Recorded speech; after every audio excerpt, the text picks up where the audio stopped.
Alright, so recently I had a really great conversation with a couple of our athletes who asked a question, and that question was, do I need a belt to train?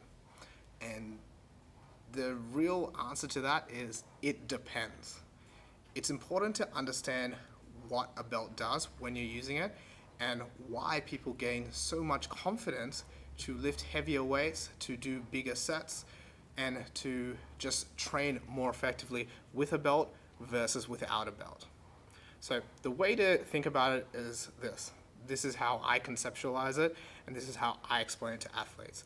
Now, technically it's not exactly this, but it's a great way to understand.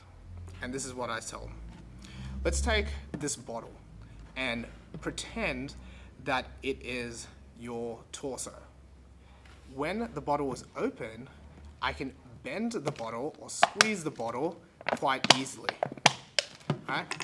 Now, during a lift, what we're trying to do is increase the pressure within our abdomen, within our torso, to make the bottle more rigid, or make our spine more rigid.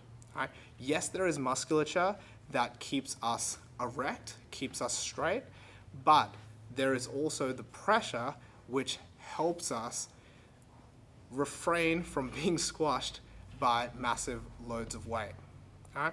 So what that looks like is essentially just putting a cap on the bottle. All right? As soon as we put the cap on the bottle, we're essentially pressurizing the bottle, and now bending the bottle is a lot harder. Yes, I can squeeze it, but again, I can't squeeze it to the extent that I could when the bottle did not have the cap on it. Adding a belt does two things. One, it can teach us how to pressurize our torso better.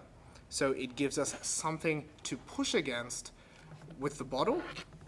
And then the second thing that it can do, if worn tighter, is it can actually close up or make the compartment of the torso smaller. And what that does is it further increases the intra-abdominal pressure that we're able to exert outwards. Right? That makes us more rigid, and it allows us to potentially lift more weight with less effort. And that is the big reason why people wear belts. Now, do you need to use a belt? Not all the time, because you may be really good at pressurizing your torso. But does having a belt make things easier? Yes. Can it be a valuable teaching tool to learn how to pressurize your torso? Also, yes. So the short answer is, you should have a belt, but you should use it sparingly and only as either a teaching tool or to lift maximal weights within your sport. I hope you guys found that useful, and if you'd like to see any more little tidbits like that, just comment below, and also if you have questions, just comment below.